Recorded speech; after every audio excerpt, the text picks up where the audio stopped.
훈장은 국가와 체제에 대한 헌신과 공헌의 상징이다. 때문에 어느 시대, 어느 국가에서도 훈장은 최고의 영예였다.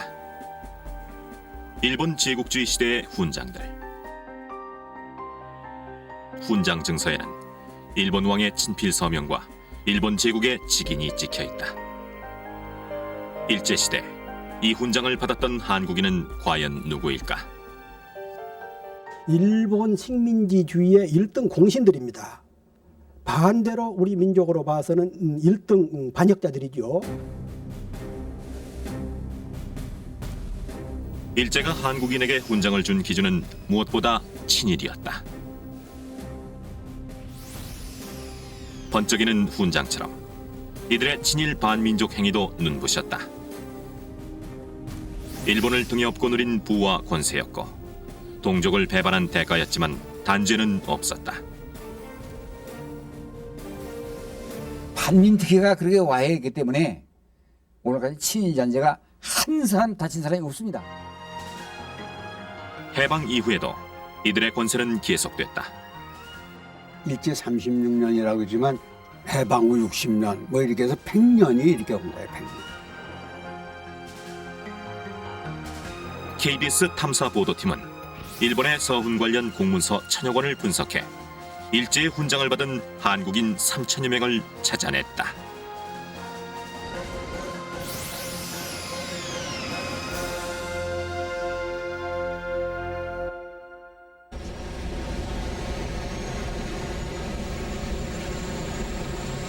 경남 통영에서 백길로 20여 분. 주변의 섬들과는 달리 황폐한 모습의 무인도가 나타납니다.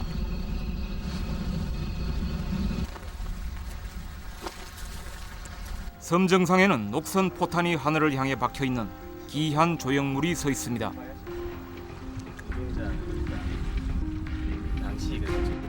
여기에서 정면으로 지금 기념탑하고 마주 보여 있는 섬이 지금 산과 산 사이에 가운데 좀 떨려 있는 저 바닷길이 보이는데 저쪽이 바로 1904년 러일 전쟁 당시에 일본 해군 기지가 있었던 곳입니다. 그래서 저기서 함포 사격을 이 섬으로 사격 연습을 한 것이죠. 100년 전 러일 전쟁 당시 함포 사격장으로 이 섬을 유린한 뒤 해전 성전 기념비까지 세운 것입니다. 기념비 뒷면에는 당시 일본 해군 사령관이 지은 시가 새겨져 있습니다.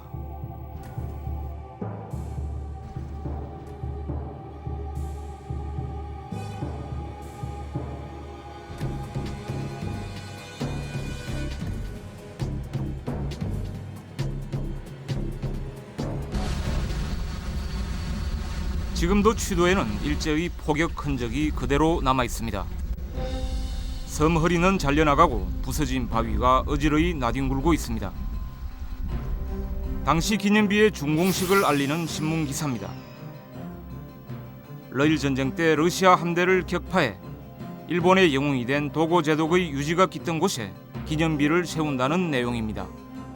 러일 전쟁이 일어난 지 발생된 지 30주년을 맞아서 이 기념탑을 세웠다라는 거죠. 그럼으로써 앞으로 중일 전쟁과 태평양 전쟁 이렇게 이어지면서 제국주의 전쟁을 계속 하겠다라는 그런 강한 의지를 또 담아 놓은 것이 또 취도 기념탑에서 엿볼 수가 있습니다. 일제는 비록 패망했지만 일본 군국주의의 광기가 서려 있는 조형물은 여전히 우리 영토에 버티고 서 있습니다.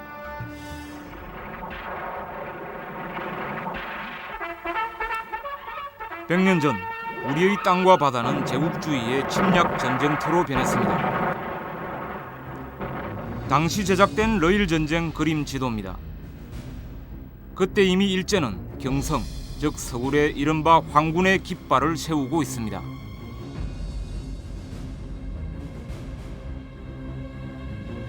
러일 전쟁에서 일본은 러시아와의 전쟁이라고 하는 단순하게 그 군사적인 측면뿐만 아니라 대한제국을 자신의 완전하게 수중에 넣겠다라고 하는 시나리오를 애초부터 가지고 있었습니다. 한국의 식민지화는 러일 전쟁으로 거의 절반 이상이 완성되었다라고 보는 것이 정확한 역사적 평가가 될 것입니다. 이 전쟁은 또한 친일 반민족 세력들이 태동하는 계기가 되기도 했습니다.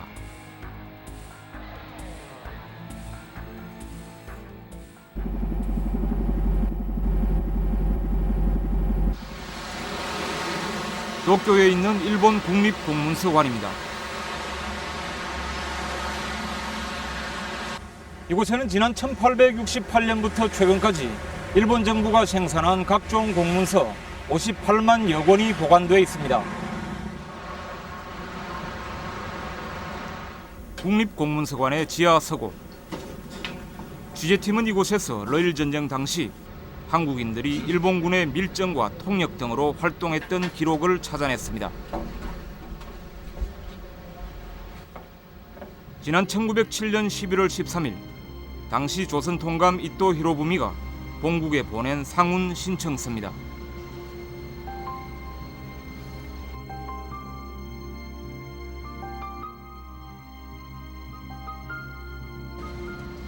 러일 전쟁 때 일본군에 배속된 한국군 장교 28명에게 훈장을 내려달라는 내용입니다. 1904년 한국 진남포에 상륙한 후 압록강 전투에 참여했다. 척후로서 적정을 보고하는 등 열심 성실히 전투에 종사하고 전문 통역으로서의 노고를 아끼지 않았으며 무식한 조선 민중으로 하여금 황군의 덕을 알게 하는 등 아군의 이익을 도모한 공이 크다.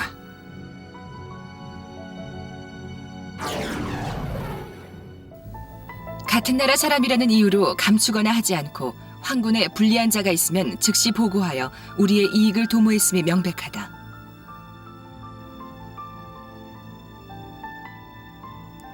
이들은 통역이었지만 실제 활동은 밀정이나 다름없었습니다.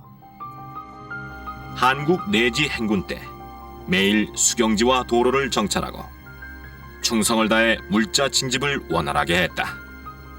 복무 상태 또한 타국인이란 티 없이 일편단심 우리 군대를 위해 진력했다. 일편단심 일본군을 위해 진력했다는 한국 장교 박두영의 행적을 찾아봤습니다. 일제시대 대표적 친일 잡지인 삼천리에 일본군 대좌로 성장한 박두영의 이름이 나옵니다. 후배들에게 일제의 총알바지로 나갈 것을 선동하고 있습니다. 당신은 이란 합병 전이기 때문에 한국 정부가 있었지만 우리는 일본 제국을 위해서 출정했다. 우리 일본 육사 출신 한국 장교 8명은 죽어도 싸워서 이기고 죽자고 다짐했다.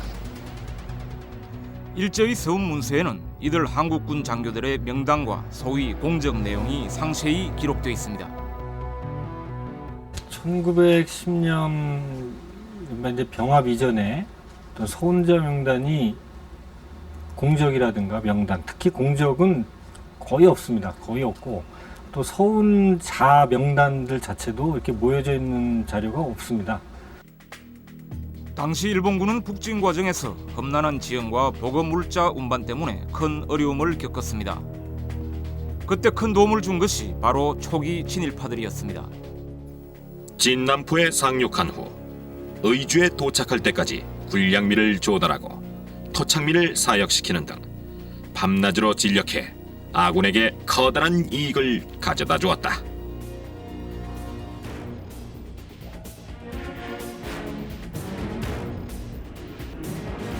사하진에 현재 러시아군 1000명이 있음.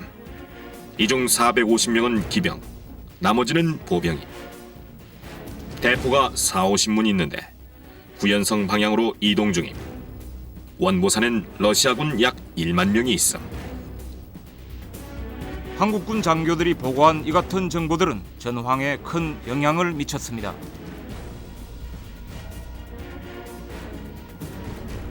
(500일간의) 격전 끝에 일제는 승리를 거뒀고 한반도는 식민지로 전락하게 됩니다.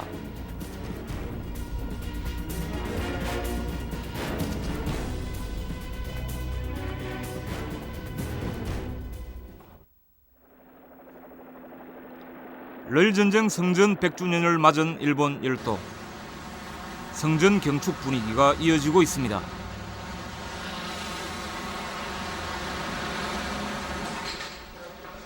도쿄역 앞의 한 대형 서점입니다.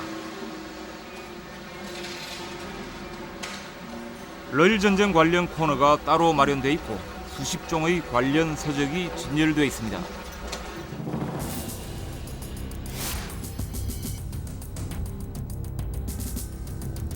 일본 근세사 베스트셀러 1위 모두를 러일 전쟁 관련 서적이 차지하고 있습니다.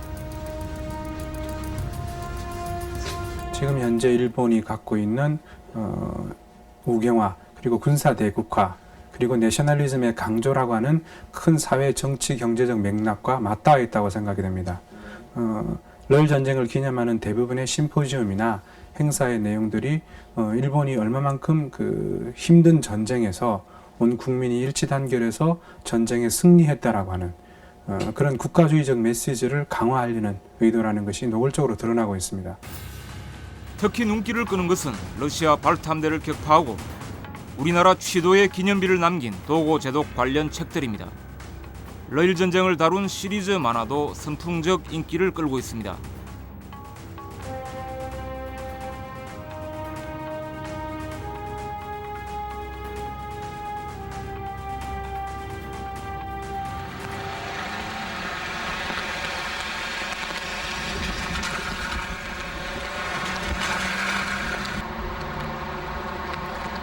의제시청 창고에는 도고 제독이 직접 쓴 러일 전쟁 성전 기념비가 보관돼 있습니다.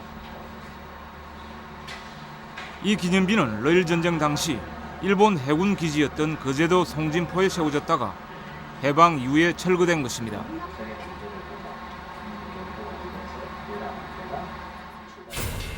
적 함대를 발견하고 연합 함대가 출동해 경멸시켰다.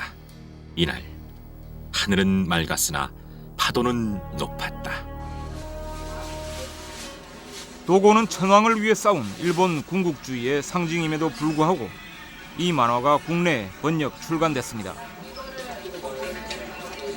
일본의 침략 전쟁을 조선을 위해 싸운 전쟁이라고 왜곡하고 있습니다.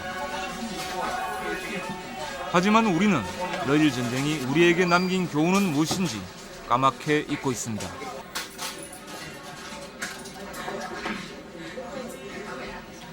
하나의 대량화된 조직적 규모로 그리고 확신을 가지고 확신범의 상태로 일본에 충성하려는 부류가 생겨난 것이 바로 러일 전쟁 전환 시기고, 그래서 이 시기에 대한 이 러일 전쟁의 공운 또는 서운 상황에 대한 기록들은 초기 친일파들이 어떤 식으로 일본과 결탁해 나갔는가를 보여준다고 말할 수 있습니다. 취재팀이 입수한 일제의 서운 문서는 초기 친일파들의 생성 과정을 잘 보여주고 있습니다. 일진회 등 민간 단체와 관료들도 일제의 훈장을 무더기로 받았습니다.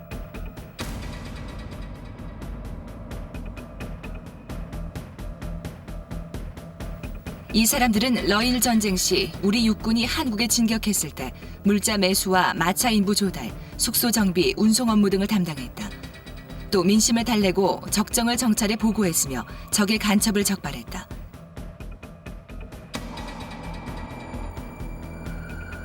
윤갑병은 구한마을 한국 검사이자 일진회 간부였습니다.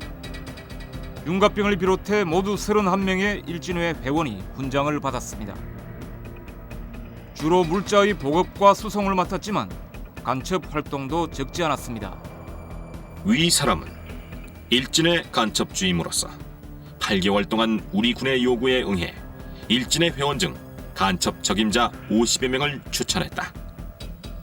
수백 차례의 간첩 활동을 통해 우리 군의 첩보 활동에 엄청난 이익을 도모했다.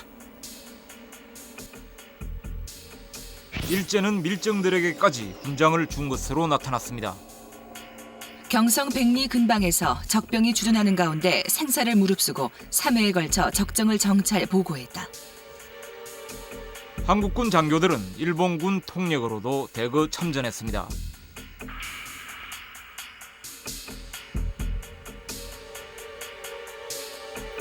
한국어 통역으로 우리 사관학교 출신이며 러시아군의 우호적인 지역에 들어가 민정을 시찰하고 그 지방 관리들의 행동을 감시해 적과 내통하는 자들을 찾아냈다.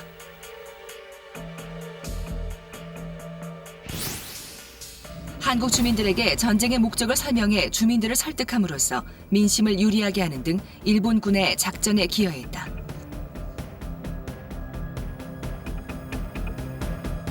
혈앤우의 작가 인직으로 보이는 이름도 있습니다. 끝이 십자로 적혀 있지만 일본군의 통역으로 활동한 사실과 일본군 제1사령부 배속 날짜 등이 일치합니다. 1904년 2월 일본 제1군 사령부 배속.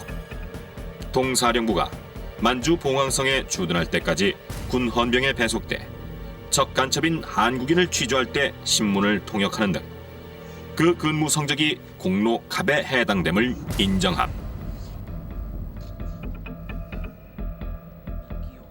일본군으로부터 받은 이인직의 월급은 당시 돈으로 40원이었습니다.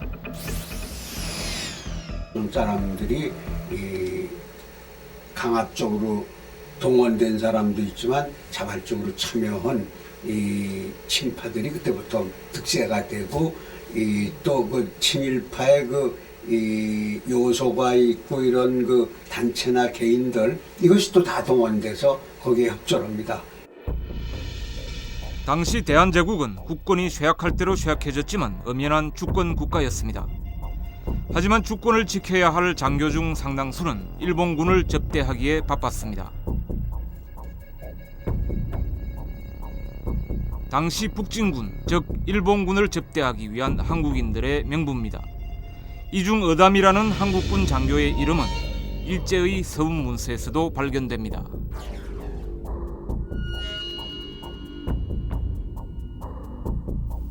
일본군 접대위원으로서 우리 부대가 행군할 때 배일 집단의 불온한 움직임이 있었으나 자신의 한 몸을 바쳐 이를 수습하고 한국 사정을 상세히 설명해주는 등 그 공적이 현저하다.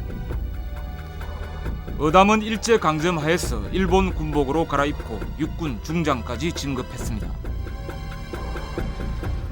취재팀은 러일전쟁 서문문서에서 일반 명단과는 다른 이름을 발견했습니다.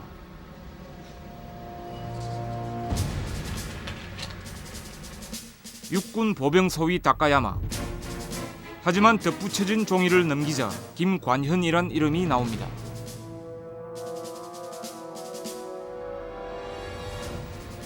연대가 공격할 때 소위는 연대 본부의 위치에서 적정 감시에 임했고 필요한 보고를 했으나 불행히도 적탄에 맞아 부상을 입어 후송됐다.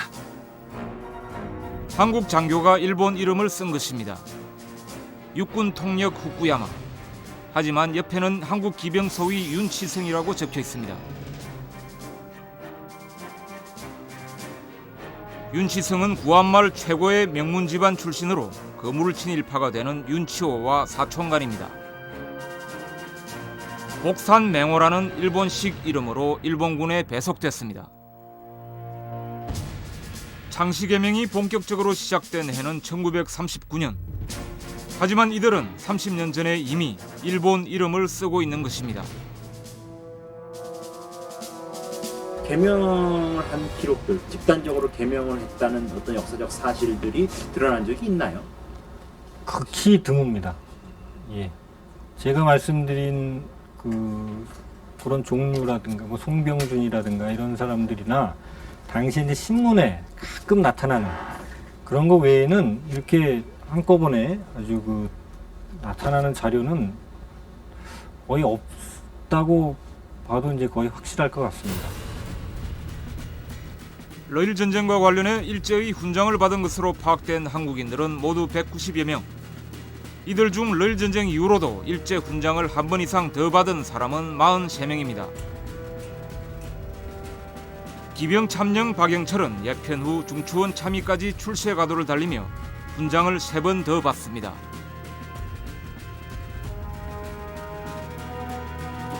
이또 히로부미의 수양딸이라는 배정자와 결혼을 하기도 합니다.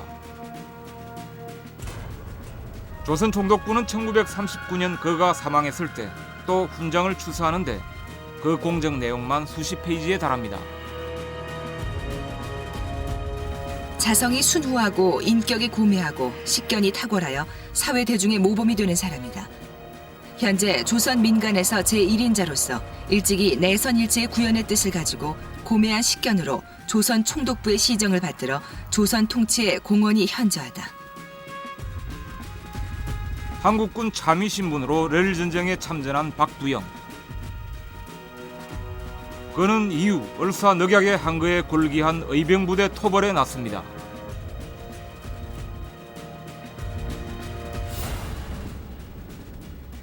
총리 대신 이완용에게 의병을 토벌한 공적으로 상을 줄 것을 요청하기도 했습니다.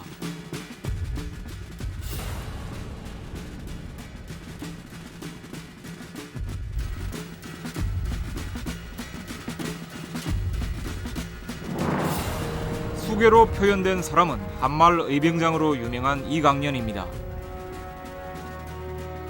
같은 동족에 의해 쫓기다 붙잡혀 결국 교수형을 선고받습니다.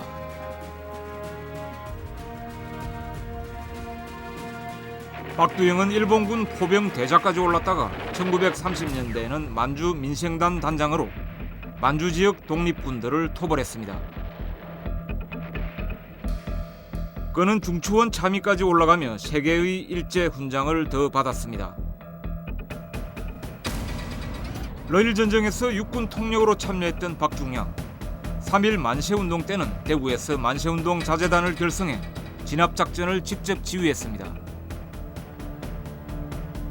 결국 1949년 반민특위에 체포됐지만 일본에 대한 충성은 변하지 않았습니다.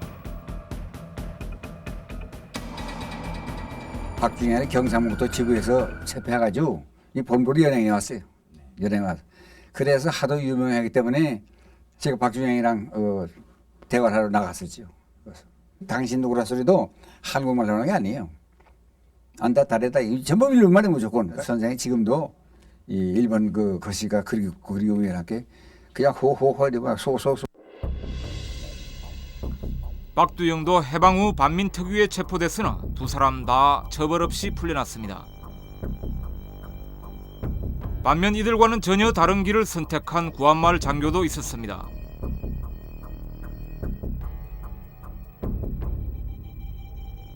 노백리는 러일 전쟁에서의 공로로 일제의 훈장을 받았지만 1907년 한국군이 해산되자 중국으로 망명해 독립운동에 뛰어들었습니다. 하지만 이들의 수는 너무 적었습니다.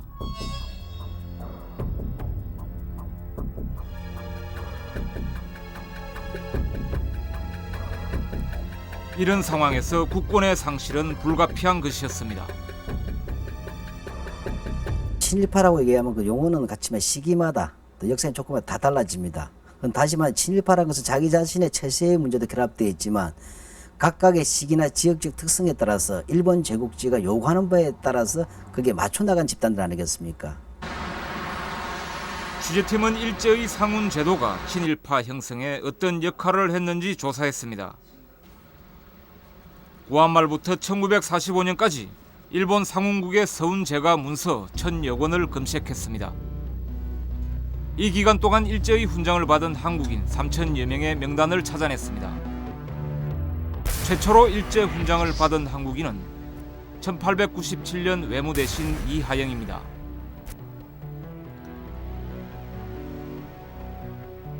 한일합방전까지 일본의 훈장을 받은 한국인은 모두 356명.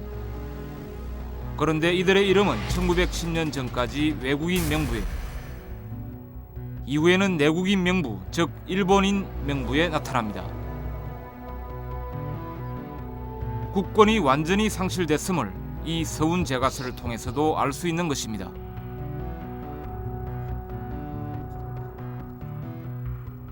한일 강제 병합을 꾀하면서 일제는 친일파들에 대해 대대적인 보상책을 마련합니다.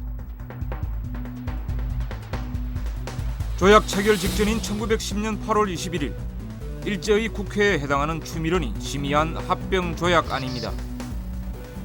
한국 병합의 공을 세운 한국인들에게 자기와 은사금을 수여한다고 돼 있습니다.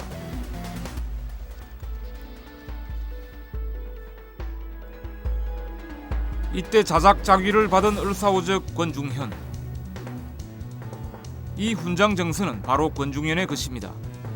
국내에 유일하게 남아있는 우길 대수장 정서입니다. 훈장증은 남아있지 않는 이유가 우리가 해방되면서 자기들이 그 친일 기록을 후손들이 다 없애버렸습니다. 일제는 식민 통치를 위해 상훈 제도를 적절하게 활용했습니다.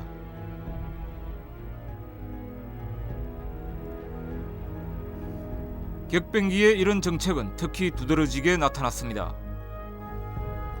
대정 8년, 즉 1919년도 서운 문서입니다. 조선 폭도를 진압했다는 공으로 일본 헌병과 한국 보조원들에게 서보장이 추수됐습니다. 1919년 3월 4일 조선 독립선언과 관련한 폭도 진압에 분전하고 직분을 다해 폭민 수십 명과 분전하다 전사했음. 또 3.1운동을 진압한 한국인 장교 등도 무더기로 일제의 훈장을 받았습니다. KBS 탐사보도팀은 일제의 서운 정책을 알아보기 위해 3,300여 명의 명단을 분석해봤습니다. 먼저 서운자의 소속 기관을 분류했습니다. 각급 학교 교장과 훈도 교유 등 일제 때 교육자가 684명으로 전체의 20%를 차지했습니다. 특히 1930년대 이후 집중적으로 훈장을 받았습니다. 황민화 정책의 필요에 따른 것으로 풀이됩니다. 교육자 다음으로 경찰이 582명, 군수가 499명으로 그 뒤를 이었습니다. 일제 말기에 창녕 군수를 지낸 이학령 전 홍익대 총장의 회고록입니다. 일제 때 고등관 이상 출신자 가운데 유일하게 과거를 참여했습니다.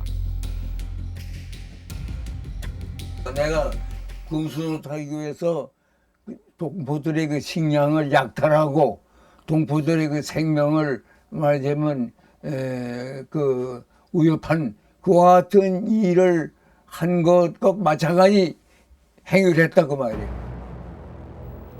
해방이 되자 이 전 총장은 일제 군수직을 버렸습니다. 해방이 돼서 이제 그 다들 이제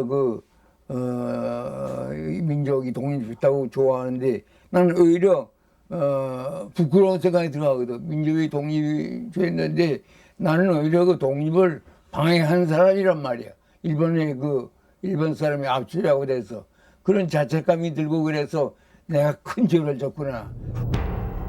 그러나 이와는 달리 취재팀 조사 결과 일제 말기에 훈장을 받은 군수 92명 가운데 16명이 해방 이후에도 군수직을 그대로 유지했습니다. 경찰과 함께 식민체제 유지를 위한 대표적 억압기구 종사자들도 일제 서운의 주요 대상이었습니다.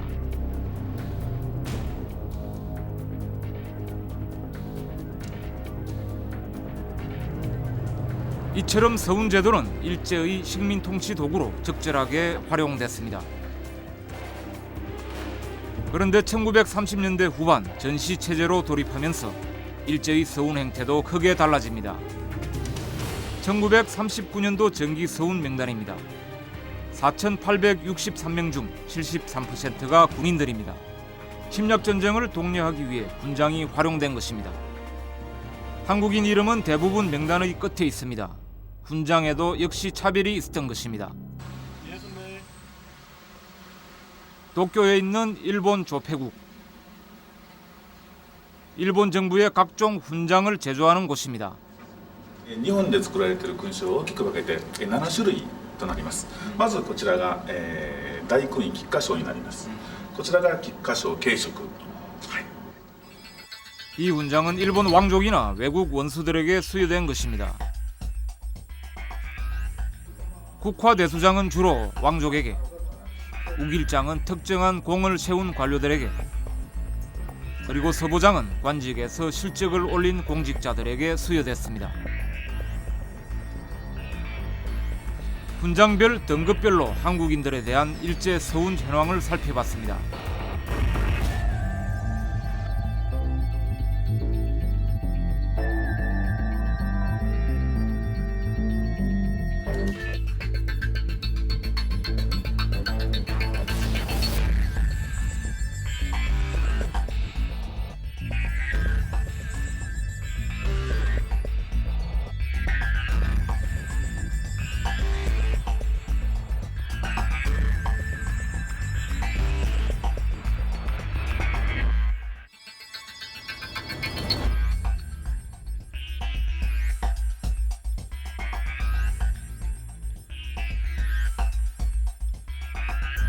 우리 민족으로 봐서는 1등 반역자들이죠.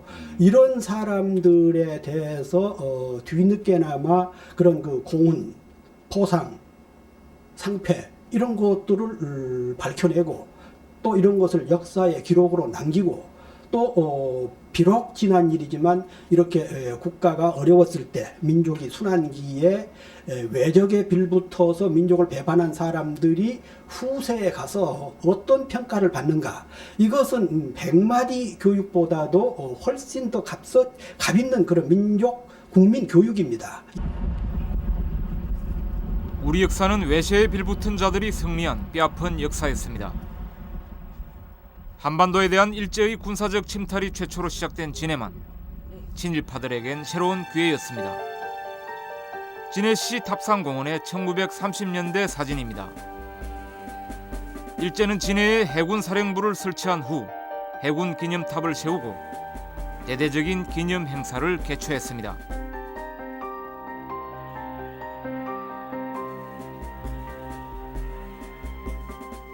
(1906년) 일제는 진해만 일대를 군항지로 만든다는 칙령을 발표합니다.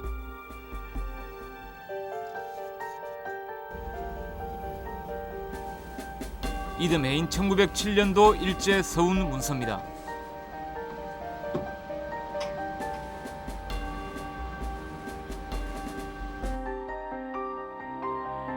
진해만 군항지역 매수와 관련한 한국토지조사위원장으로 우리 위원과 협정 임무를 맡아 알선에 진력해 좋은 결과를 만들었다. 신승민 등 구한말 현지 관리들의 이름도 나옵니다.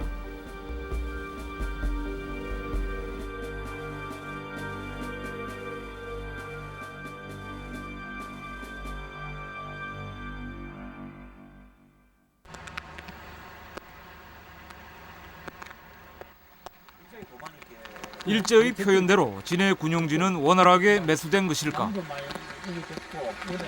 일본 헌병이 집총을 하고 자그만 무기를 가지고 우리 농민들을 우입했기 때문에 그 제지를 못하고 말았습니다. 그러나 그때도 우찬옥식 같은 분들 용감하게 자기 밭에 들어가 있는 그 일본군을 쫓아내기 위해서 뛰어갔는데, 그렇게 들어가자 일본 헌병대에서 데리고 들어가서 임시 막사에서 얼마나 고문을 했는지, 나올 때는 몸을 가르지 못할 정도로 몸이 나빠져 나왔어요. 문석유는 고문 후유증으로 35 젊은 나이에 요절하고 말았습니다. 취재팀은 일제의 진해만 군용지 강탈에 큰 공을 세운 한국인들의 행적을 계속 추적했습니다. 이 문서는 일제 내각의 공직자 임명 관련 서류철입니다. 1929년도 서류철에서 신승린의 행적을 추가로 확인했습니다. 군용지 강탈에 공을 세운 신승린은 23년 후 최고 친일 기구인 중추원에 참의가 돼 있었습니다. 그 임명 서류에 무려 넉 장에 빼곡히 적혀 있는 그의 이력은 매국을 대가로 한 성성장구의 극치를 보여줍니다.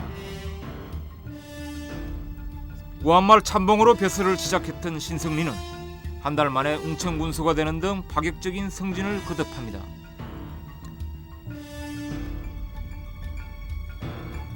일제 때 그의 위상을 단적으로 보여주는 것입니다. 조선 총독 사이또와의 면담 기록에서도 그는 모두 53차례나 면담한 것으로 나타났습니다.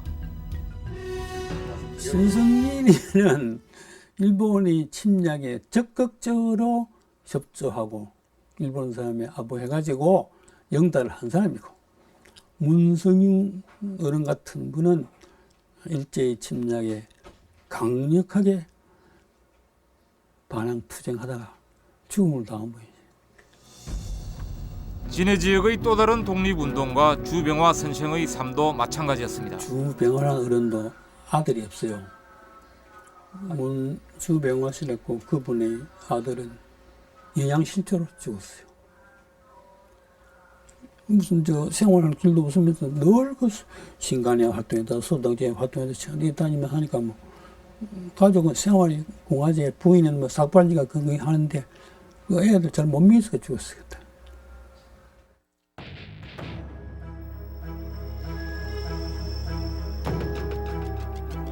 독립운동가는 3대가 망한다는 얘기가 있는 반면 친일파들은 죽어서도 일제의 총애를 받았습니다.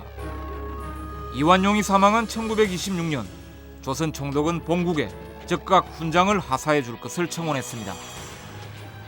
그동안 친일파로 수차 불량한 자에게 습격을 당한 적이 있었지만 늘 대국인 일본을 공경하며 털끝만큼도 충성의 태도에 변화가 없었다.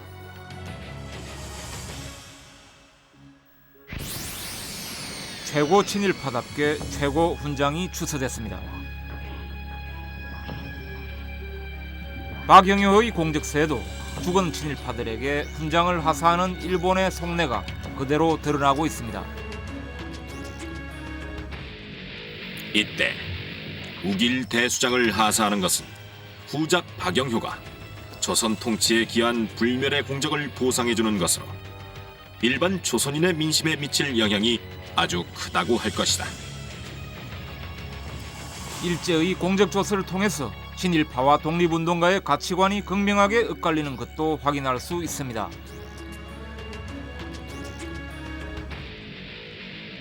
조선의 개발과 민족 문화의 향상 발전은 실로 일본의 힘에 의해서만 이루어질 수 있다고 끊임없이 주장함으로써 전 조선에서 일어났던 만세 소요 사건을 단시일 내에 종식하게 했다. 조선 귀족 중에서 보기 드물게 박식하고 고결한 인격자로서 명망이 높았다. 1921년 신일본주의를 주창하던 민원식이 도쿄에서 처단당했습니다. 민원식을 응징한 양건화는 체포 당시에도 의연함을 잃지 않았습니다. 나는 학문도 정식의 교육도 받지 못했다. 그러나 이론으로 일본인에게는 지지 않는다. 일본 사람은 조선 사람 중에는 조선 독립을 찬성하지 않는 사람도 있는 것으로 생각하지만 어찌 그럴 리가 있으랴. 조선의 독립은 누구든지 희망하는 것이다. 조선 총독부는 급히 내각 상원국에 민원식의 훈장을 신청합니다. 중추원 참의 민원식이 어제 오전 동경역에서 자객의 독칼에 맞아 생명이 위독한 상태에 빠졌기에 이때 특별히 군 4등에 서임하고 서보장을 수여하기를 바람.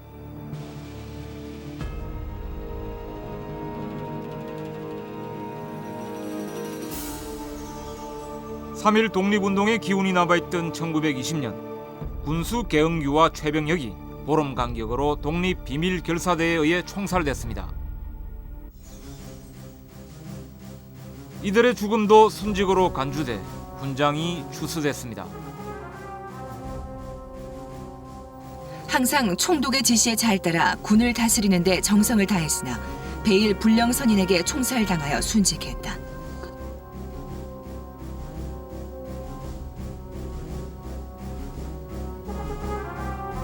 취재팀은 국가기록원에서 이들 친일 군수들을 총살한 독립투사들의 재판 기록을 찾았습니다. 이건 이제 죄명이 나와 있습니다. 죄명. 예, 민양기에 대한 정치범 처벌령 및 청포 화양류 취체령 위반과 살인. 예. 대한독립단은 민양기 의사 등은 그 사후 밀정의 밀고로 체포돼 1, 2심에서 사형 선고를 받았습니다. 민 의사의 상고는 기각됐고 결국 이듬 해인 1921년 평양 감옥에서 처형됐습니다. 민족이 위기에 처해서 지식인들이 어떻게 행동해야 하는 것에 대한 어떤 철학적 이런 어떤 실존적 그런 결단의 모습을 이 양부류 속에서 저는 우리가 분명히 발견해야 되고 또 그 모습들을 이 친일 생각을 한 분들에 대해서는 이래서는 안 된다는 측면, 또 그 풍찬노숙의 독립운동을 했던 분들은 정말 이런 것이 추앙받아야 될 그런 행동이라고 하는 측면을 우리의 당대와 또 후세에 분명히 저는 보여줘야 된다 이렇게 봅니다. 그러나 역사는 그렇게 흐르지 않았습니다. 민 의사가 처형되던 해 비밀 독립운동 결사 조직인 보합단 단원 22명이 체포됩니다. 담당 판사는 일본인 나카자와 서기는 한국인 박성준이었습니다. 정인신문에서 보합단을 강도단으로 표현하고 있습니다.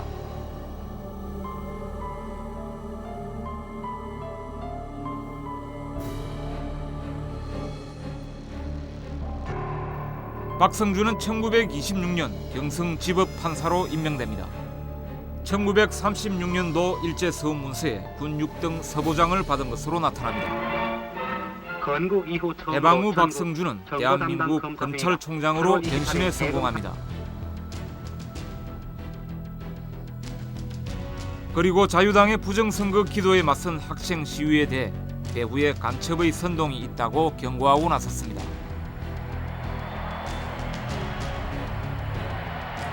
마산에서 김주열 군의 시신이 발견되면서 사태가 악화되자 자유당은 수습은 강경책뿐이라고 경고했습니다.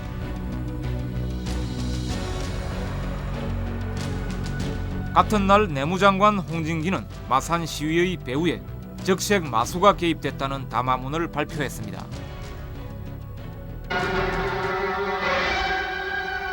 지난날 4월 19일 평화적인 학생 데모대원들에게 총을 쏘게 해서 살인죄와 살인교사죄로서 4.19 혁명 이후 홍진기는 4.19 발포 책임자로 사형 선고를 받기도 했습니다. 홍진기 역시 일제 때 고등문관 사법과에 합격해 조선 총독부 판사를 지낸 인물입니다. 그분들이 일제시대 때 습득했던 그런 지식과 반민주적인 어떤 관행을 그대로 사실은 해방된 이후 조국에까지 그 정책을 실현했기 때문에 해방 조국에서 그런 반민족적인 또는 반민주적인 이런 관행이 되풀이됐단 말이에요. 취재팀은 일제서훈 문서에서 모두 55명의 한국인 판사 이름을 발견했습니다. 1938년 훈 6등 서보장을 받은 조진만, 해방 후 5대 법무부 장관, 3대와 4대 대법원장을 지냈고 국가유공자 묘역에 안장돼 있습니다.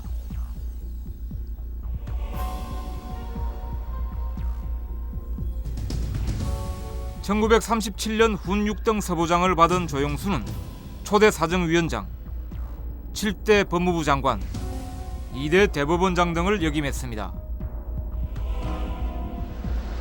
이 두 사람은 지난 2000년 서울대 법대 동창회가 주는 자랑스런 서울대 법대인상을 받기도 했습니다.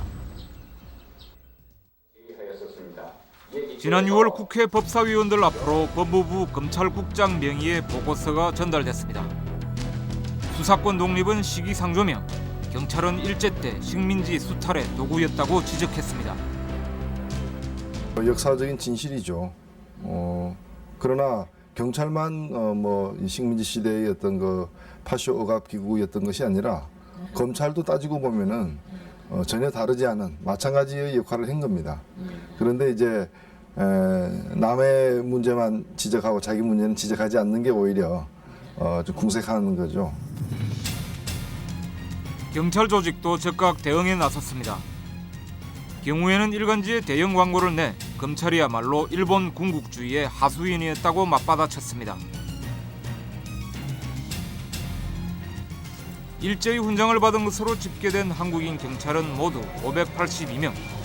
이 가운데 지금의 총경급인 경시가 34명, 경부 59명 등입니다. 장시 개명 이후인 1941년도 일제서훈 문서입니다. 친일 경찰의 대명사 노덕술의 창시명 마스우라가 나타납니다. 서보장을 받았습니다. 노덕술은 일제 때 순사로 출발해서 숱한 독립투사들을 체포, 고문했습니다. 경부보를 시작으로 경시까지 오른 김창녕은 1937년 6등 서보장을 받았습니다. 해방 이후 미군정 하에서 김창녕은 서울시장을 지냈고 노덕술은 수도경찰청 수사과장에 임명됐습니다.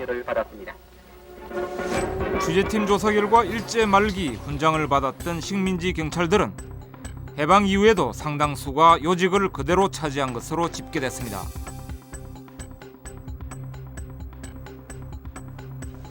해방 후 경위 이상 경찰 간부는 모두 1157명, 이 중 82%가 식민지 경찰 출신이었습니다. 미군정이 이들 일제 관료들을 그대로 등용한 배경은 무엇일까? 기본적으로 민족주의적이고 좌익적인 그런 성향의 정치인들이 많았고 이 사람들이 대중들로부터 지지를 받았기 때문에 사실은 그것이 당시에 미국의 한반도 정책과는 배치되는 측면이 있었거든요. 그럼 이제 그 배치되는 측면에서 이 민족주의적이고 좌파적인 사람들을 어떻게 이 힘을 제한할 것이냐라는 측면에서는 이제 그와는 반대되는 성향의 사람들, 우파적이면서도 이전에 이제 좀 민족주의적인 부분이 약한 이런 사람들을 적극적으로 등용할 수밖에 없는 겁니다. 일제 때 훈장을 받은 것으로 조사된 한국인 검사는 모두 18명입니다. 조선 총독부 검사를 지낸 김용찬은 군 6등 서보장과 군 5등 서보장을 잇따라 받습니다. 해방 후 경성지법 검사장이 된 김용찬은 자동 폐기된 일제의 대표적 악법인 치안유지법이 여전히 유효하다고 밝혀 물의를 빚기도 했습니다.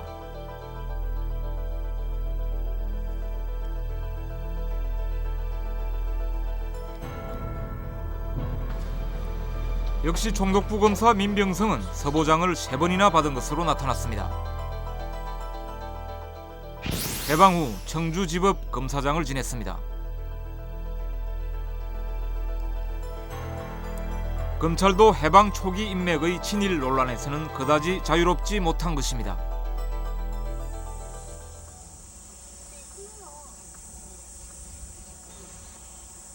전남 장성에 있는 육군 상무대.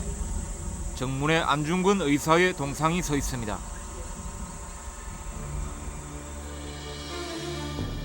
지난 1956년 서울 남산에 건립됐다가 이곳으로 옮겨졌습니다. 당시 건립위원장은 김석원 예비역 장군. 왜냐면 안중근 의사가 군인 중에 군인 아닙니까? 그러다 보니까 김석원 장군도 역시 군 출신이니까 아마 안중근 의사 동상 건립에 아마 참여했을 거예요. 일본 육사 27기인 김석원은 1939년 일본 육군 중좌 때 일제로부터 군 3등 서보장을 받았습니다. 육군 대자로 일제 패망을 맞은 김석원은 해방 후 대한민국 국군 대령이 돼 곧 별을 답니다. 김석원은 일제 때 비록 일본군 장교였지만 독립의 꿈을 버리지 않았다고 합니다.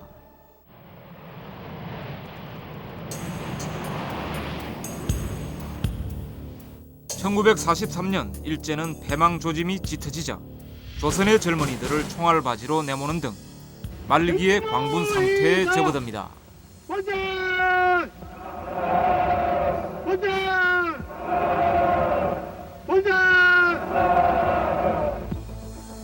1943년 11월 경성 부민관에서는 이른바 학병 권유를 위한 군인 선배들의 강연회가 개최됩니다. 대표 연사는 일본 육군 가네야마 중자. 가네야마는 김석원의 창시명입니다. 군문에 진입하라. 홍대 무변한 황은에 보답하는 길은 성스런 싸움터에 나가 죽을 각오로 영미 귀축의 적을 때려잡는 데 있다. 이런 그가 안중근 의사의 동상 건립위원장이 된 것은 우리 현대사의 비극이 아닐 수 없습니다.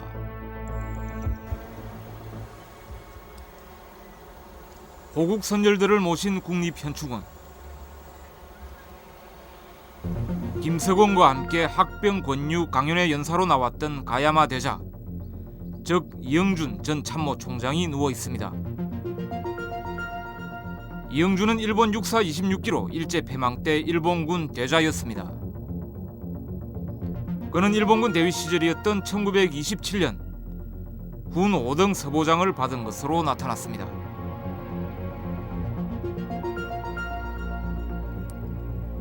해방 이후 미군정의 군사고문으로 사실상 국군 창건을 주도하고 초대 참모총장을 지내 국군의 아버지로 불립니다. 국군 창설의 산파역을 맡았고 이 전 장군의 생전 인터뷰 모습입니다. 해방까지는 군인을 자기 나라 군대가 있지만 자기 나라에서 다 군인을 해줄 텐데. 그가 받은 수많은 대한민국 무공훈장들이 일본군 장교였던 그의 경력과 묘한 대조를 이루고 있습니다.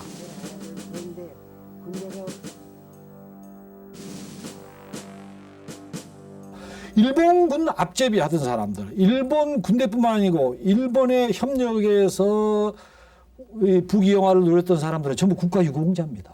전부 이 나라에 훈장 또 있습니다. 그럼 조사해 보면요, 정말 볼만할 거예요. 그건 뭐 불문가지입니다.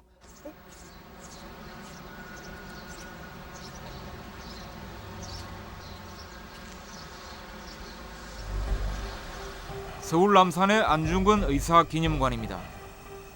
김석원이 세운 안 의사의 동상이 상무대로 이전된 이후 지난 1974년 안중근 의사 숙모회가 세운 안 의사 동상이 서 있습니다. 초대 이사장은 일제 말기 친일 행적이 논란이 된 윤치영입니다.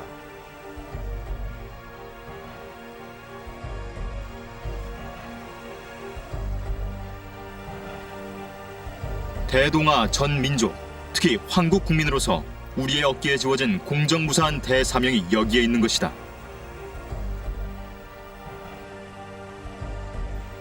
대일본 제국의 위대한 사명을 세계적 경축과 함께 발휘해야만 한다.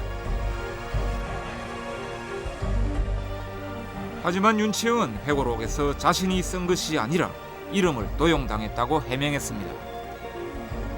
윤치영은 이승만 정권 때 초대 내무부 장관을 역임하고 박정희 정권에서는 공화당 의장을 지냈습니다. 박정희의 유신 독재에 대해서 새로운 시대에 적응하기 위한 용단이며 10월 유신은 경의이자 기쁨이라고 했습니다.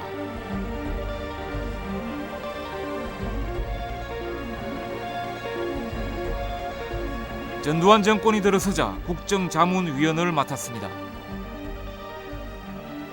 일부 정치적 경력을 분자들이 촉발시킨 광주 사태를 반공에 투철한 국군이 수습했다고 주장했습니다.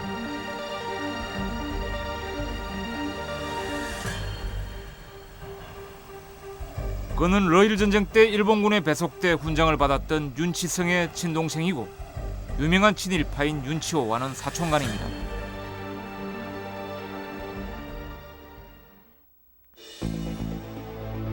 일본 해군 성전비가 있는 취도에서 백길로 불과 20여 분 거리에 있는 한산도.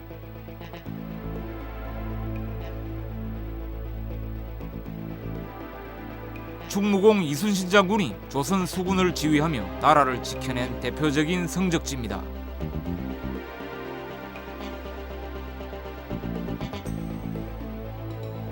지난 74년 박정희 전 대통령은 이곳을 정비하고 이른바 정화기념비를 세웠습니다.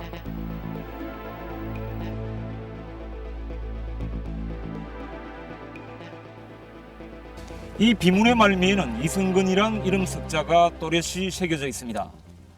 충무공 이순신 장군의 호국정신을 기리는 이곳에 과연 이 이름이 어울리는지 의구심이 들지 않을 수 없습니다. 비문을 지은 사람은 이승근 전 문교부 장관. 그는 일제 때 만주국의 국회격인 협화회 회원을 지냈습니다. 친일 인사들이 안중근 의사와 충무공의 기념 사업을 도맡는 현실. 이것이야말로 근본적인 우리 사회에서 친일 문제에 대한 또는 역사의 상식이나 정의에 대한 기본 가치관에 얼마나 혼란에 빠져 있고 그 상식이 무너졌는가 우리 보여주는 것이라고 말할 수 있습니다. 바로 과거에 친일했던 사람들이 자기의 친일 행적을 감추고 오히려 자기 자신을 민족의 지도자로 역사를 또 한 번 왜곡시키는 범죄의 재구성 행위를 통하고 이러한 범죄의 재구성 행위 속에서 그러한 기념사업에 결합되어 있었다는 사실입니다. 이승근은 제9대 대통령에 취임하는 박정희를 위대한 영도자로 축혀 세웠습니다.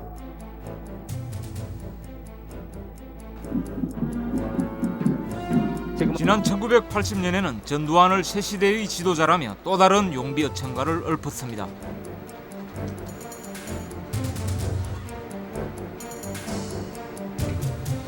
우리의 경우에는 너무 과거의 그런 일종의 반민족 행위자를 너무 쉽게 핵심적인 자리에 등용함으로써 뭐 민족의 어떤 정통성을 훼손한 것은 물론이고 반민주적인 그런 독재 정권의 체제로 계속 이어지는데 굉장히 결정적인 기여를 했던 그런 역사적인 어떤 잘못이 있지 않았을까 싶습니다. 을사늑약 100년 일본은 다시 군국주의로 치닫고 공공연히 영토 침탈을 일삼고 있다. 광복 60년, 우리 사회 대표적 지식인은 느닷없이 식민지 축복론을 내세웠고 기득권층 사이에선 국적 포기 바람이 거세게 일었다. 그 자식들은 전부 막 유학 보내고, 뭐 군대 보내면은 적당히 편한 데 보내고, 아니면 빼고, 아니면 뭐 국적 바꾸고, 뭐 이렇게 해온 사람들이에요. 지금 얻은 상태라는 관이 그 말하자면 나도 없애고 가족도 모르고 가족 모르고 내 학생하고 싸우던 독립운동가 그다음에 대부분 다 돌아가셨어요. 그 후손 보시면 살아 있습니다. 그 후손들이 어디냐? 전부 거지입니다. 솔직한 얘기가. 문맹자가 있어요. 문맹자가. 누가 자식들을 그렇게 하다가 독립운동했습니까? 참 기가 막힌 일이에요. 일제잔재 청사는 여전히 우리 사회의 핵심 과제다. 그때 반민법이 그때에 이제 제정됐으면 그걸 최후까지 그 법대로 해야 할 건데 그 중간에 그 폐지되고 말았거든. 위험하겠단 말이야. 어쨌든 한 번은 철저히 법을 제정해가지고서 한 번은 철저한 청산을 해놓고 다시는 이제 신법 문제 얘기 안 해야지 말이야. 이거 미결 상태로 자꾸 이게 오래 끌고 가면은 우리 민족이 나중에 없어지거든. 지난 5월 친일 반민족 행위 진상규명위원회가 정식 출범했다. 민족문제연구소는 일본의 주권을 강탈당한 국치일인 다음 달 29일 해방 후 처음으로 4,000명가량의 친일 명단을 발표할 예정이다.